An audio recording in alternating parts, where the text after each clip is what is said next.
Prazer mais uma vez estar aqui com vocês. Nós vamos falar um pouco sobre a ética protestante e o espírito do capitalismo. Essa obra que é um clássico da sociologia, um clássico desse que é considerado um dos fundadores do pensamento sociológico, Max Weber, o alemão Max Weber, que na verdade tem formação jurídica, mas também teve profundos estudos sobre economia e com o passar do tempo se tornou um pesquisador na área de teoria social, formulando assim uma metodologia própria, certo, na área da sociologia. Diferentemente da tradição positivista, Max Weber se inspirou mais no historicismo alemão, que já era uma tradição recorrente na pesquisa social, na pesquisa da história, e claro, com a forte influência do movimento hermenêutico, Max Weber trabalhou com esses elementos para criar a metodologia compreensiva, levando em consideração aspectos mais concretos, mais específicos para análise dos fenômenos sociais, das mudanças, das transformações da sociedade. Com base justamente nessa metodologia que é muito pertinente, ele foi historicizar movimentos importantes, né, como também fenômenos que aconteciam na transformação do contexto social em que ele estava inserido no século XIX. Um contexto marcado pelo quê? Pelas transformações sociais que foram influenciadas pela sociedade industrial. Claro, o nascimento, o desenvolvimento cada vez maior da sociedade capitalista e, claro, obviamente, ele foi buscar as raízes dessas transformações e entender como se deu o processo de transformação econômica e nascimento da sociedade fundada no capital e que, claro, ergueu uma sociedade industrial que marcou toda a transformação ou as transformações que as sociedades europeias estavam enfrentando. Especificamente, no seu caso, a sociedade alemã, que ele fez uma pesquisa muito profunda sobre as transformações agrárias, né? E enfatizando justamente as mudanças que estavam ocorrendo nessas transformações sociais, da passagem ou da migração de pessoas da zona rural para a zona urbana na Alemanha, o que estava provocando isso, que tipo de constatação ele pôde fazer em relação a todas as transformações que estavam acontecendo ainda numa sociedade que era marcadamente servil, que era a Alemanha. E claro, obviamente, em outra linha de frente, ele foi buscar entender como se deu o processo de desenvolvimento econômico a partir de estudos na antiguidade. Ele fez um estudo sobre a condição agrária romana, né? As transformações que se deram na Roma agrária, e lá constatou, fazendo suas pesquisas, que existiam indícios de capitalismo, fundado justamente o quê? Na posse ou na verdade na propriedade das terras, quando foi otorgado aos cidadãos romanos adquirir propriedade. Então, a partir dessa relação jurídica de aquisição da propriedade, Max Weber viu ali, de modo seminal, o nascimento de uma sociedade capitalista. Agora, obviamente, ele não defendeu um progresso capitalista desde então. Ele viu apenas indícios de uma sociedade capitalista. Para demonstrar como se desenvolveu a ética voltada para a aquisição e a acumulação de capital, ele fez estudo mais aprofundado aqui, na ética protestante e no espírito do capitalismo. E ele foi justamente identificar como existe a relação, que é uma relação que tem natureza cultural, porque está fundada na religiosidade. Qual é a relação entre o desenvolvimento capitalista em alguns países e o atraso em outros países, por força justamente do quê? Da escolha e, claro, de propósitos éticos que fundamentam a sociedade como um todo, que fundamentaram a sociedade, e que, na realidade, isso está ligado e vinculado à religiosidade. Ele vai fazer um estudo aqui na ética protestante sobre como se dava justamente a relação dos católicos, na tradição católica, com a acumulação de bens. Ele vai demonstrar que existia toda uma teologia que negava a acumulação de bens materiais e que posteriormente isso mudou muito pouco, mas já com Tomás de Aquino, por exemplo, houve uma mudança de postura em que a acumulação que fosse benéfica de algum modo para a sociedade poderia ser permitida, poderia ser aceita aos olhos de Deus. Era a formulação de uma teologia, mas mesmo assim não existia qualquer estímulo à acumulação de capital. Então, toda a tradição católica, que no caso, antes da reforma, dominava toda a Europa, essa tradição desse cristianismo especificamente,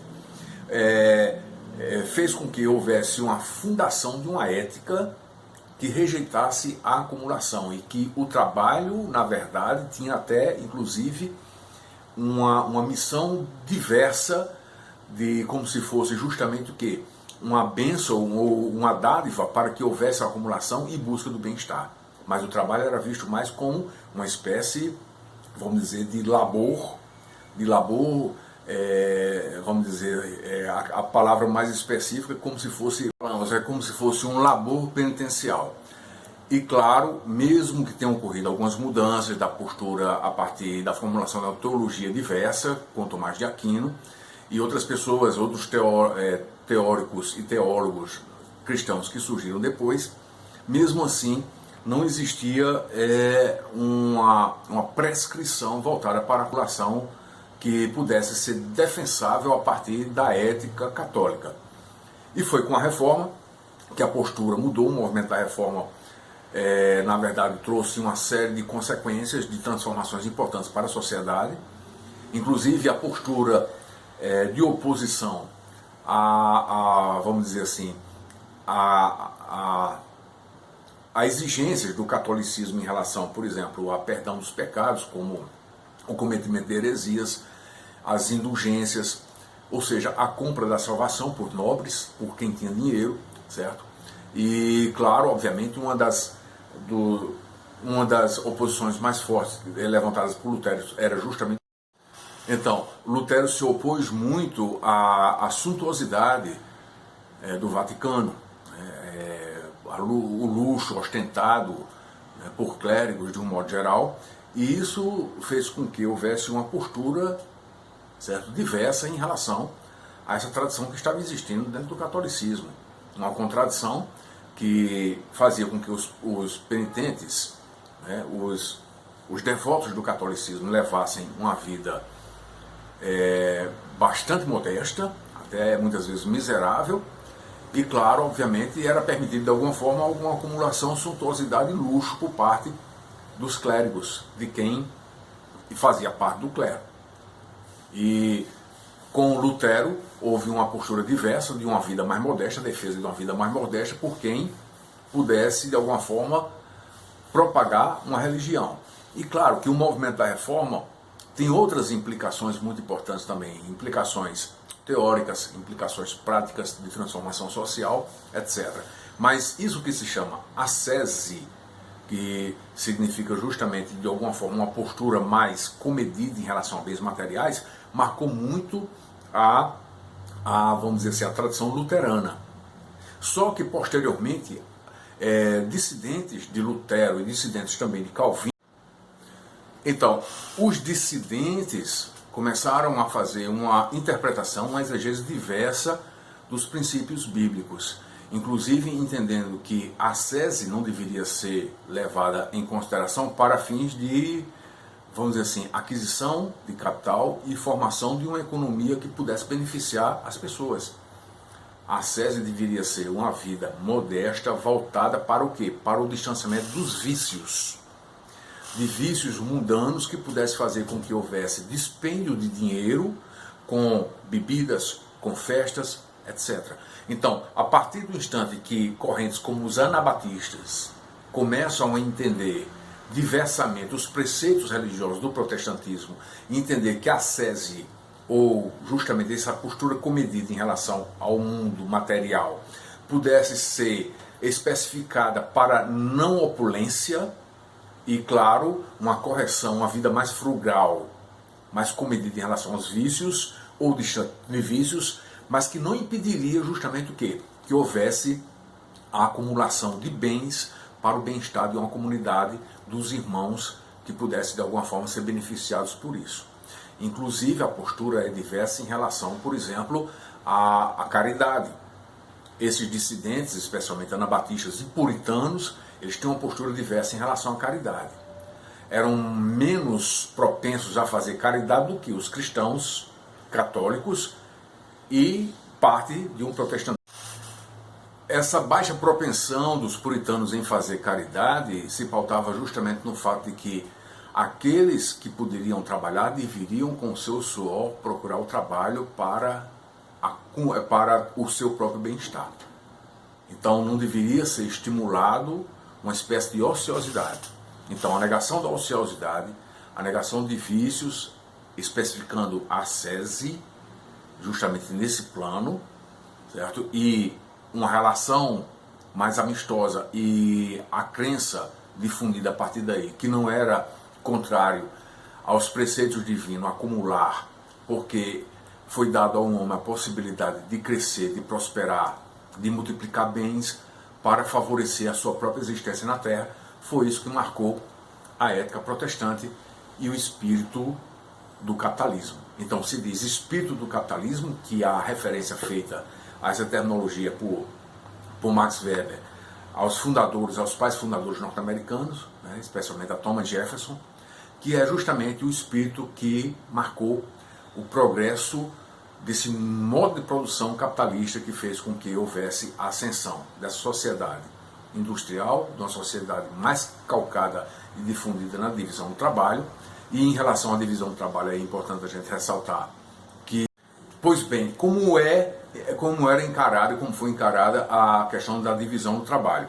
A divisão social do trabalho, que já era de alguma forma já discutida na Idade Média, tinha a ver com a ideia de predestinação, ou seja, existem pessoas que são de alguma forma predestinadas a fazer determinadas funções. Mas a ideia também de predestinação mudou, porque as pessoas não deveriam ser, e isso foi uma revisão da chamada divisão do trabalho, porque ninguém deveria ser condenado a exercer uma função por toda a sua vida. Poderia existir, inclusive, a possibilidade de escolha das pessoas em mudar a sua própria vida através do quê? Da modificação do seu trabalho, ou da mudança de trabalho, procurando um trabalho que lhe favorecesse mais. Então, a divisão rígida do trabalho foi afastada justamente por essa ética protestante, que viu justamente não uma rigidez com base justamente o quê? Em decretos que supostamente seriam divinos para que as pessoas fossem a vida inteira cocheiros, ou lavradores, ou coisas do tipo que não pudessem ansiar por uma vida melhor. Então foi de alguma forma reformulado esse aspecto, e a teoria da predestinação veio no sentido de quê? De reforçar, podemos dizer assim, uma ética que pudesse favorecer aqueles que se entendiam como tal. Então, aqueles que se entendiam como tal, capazes de conduzir pela fé pessoas, ou seja, líderes religiosos. E assim foi formadas sociedades, e essas sociedades em que a maioria da população tinha o credo fundado no puritanismo ou no anabatismo e outras correntes religiosas que foram dissidentes e acataram essas mudanças de postura em relação à acumulação de capital. Então, as sociedades onde prevalecia esse tipo de tradição, prevaleceu justamente esse credo religioso, esse culto religioso, foram sociedades que obtiveram maior desenvolvimento capitalista. Se Max Weber pode ser criticado aos olhos de hoje, nós temos inúmeros autores que fazem isso, mas já faziam isso desde a época dele. Mas, de todo modo, a importância da obra de Max Weber foi ter ressaltado esse aspecto cultural ligado à religiosidade.